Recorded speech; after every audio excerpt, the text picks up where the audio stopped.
家里请人来修家电，如何避坑？第一，修理人员走之前，一定要和他一起确认家电能正常工作。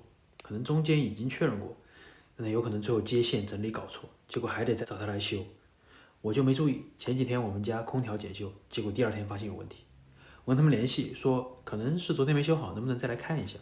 他们也说，如果是之前没弄好，第2次修理免费。结果来了个人，二话不说，直接开始修，然后说上次做的没问题，我们也一起确认空调工作正常。好了，不是我们的错，请交钱吧。我怀疑他是趁我不注意偷偷修好了，所以第2个注意事项就是在他做任何事情之前，要当面确认机器不能正常工作。我花钱买了教训，分享给大家，希望有帮助，谢谢。